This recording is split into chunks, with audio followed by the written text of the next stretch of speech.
In the lead up to Mage's thrilling victory at the 149th Kentucky Derby, a staggering 7 horses died or were euthanized at the iconic Churchill Downs. 5 of them in the days leading up to the Derby, and 2 of them after sustaining injuries in undercard races just hours ahead of post time. That procession of death led 2 Derby contenders to be scratched, resulted in Churchill Downs indefinitely suspending one trainer, and ultimately cast a major pall over the first Triple Crown race of 2023. And we're gonna break down this messy saga for you right now.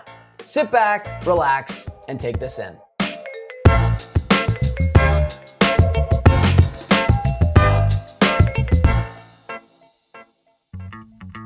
As any horse racing enthusiast or animal rights activist will tell you, the so-called sport of kings is decidedly dangerous and often deadly for those doing the running.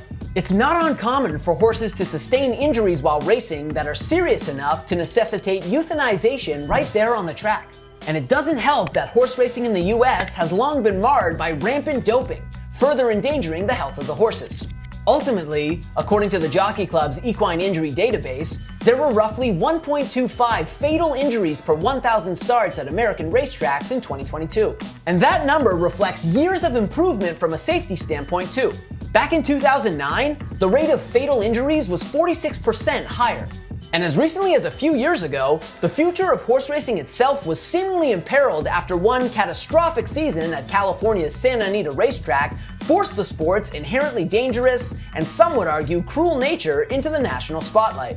However, that string of deaths was a catalyst for a series of safety reforms across the industry that, as the data shows, have helped mitigate the risk of fatal injury considerably. And that's what makes the 7 deaths in the lead up to the 2023 Derby all the more disconcerting. Hell, 3 days out from the Derby, when the death toll was still at 4, Churchill Downs themselves acknowledged that this series of events was completely unacceptable and vowed to investigate alongside industry regulators. Then 3 more horses died. Of all the deaths though, 2 stood out as particularly troubling. Parents Pride and Chasing Artie, both of whom were trained by Saffie Joseph Jr., collapsed and died suddenly and seemingly without cause 2 days apart. In the wake of what they described as highly unusual sudden deaths, Churchill Downs suspended Joseph indefinitely. Meanwhile, the Kentucky Horse Racing Commission scratched Joseph's other horses from their respective races, including would-be Derby contender Lord Miles, who ended up being one of 5 horses scratched from the Run for the Roses, the most since 1936. A full necropsy will hopefully provide some insight as to why Joseph's 2 horses died, and whether or not Joseph is at all culpable there. But while individual negligence, or something even more nefarious, may or may not have factored into those 2 deaths, the other 5 deaths share no real through line and would seem to fall under the umbrella of, well, that's horse racing for you. Each of Take Charge Brianna, Chloe's Dream, Freezing Point, and would-be Derby contender Wild on Ice were all euthanized after suffering injuries while either training or competing. The kind of deaths that are simply the cost of doing business and that no safety measures can reliably prevent. Were the tracks too dangerous to race on? Churchill Downs said no, mentioning in a statement after the Derby that their tracks are closely monitored by industry experts to ensure their integrity. Were the horses medically unfit to race?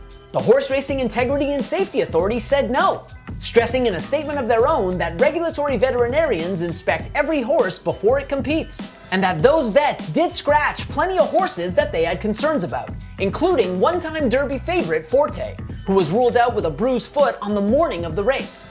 Ultimately, the carnage in the days and hours leading up to the Derby offered a sobering reminder of the inherent dangers of horse racing. That even when everything is seemingly done responsibly, and even with more robust safety measures in place than there used to be, there's still tremendous risk for the horses.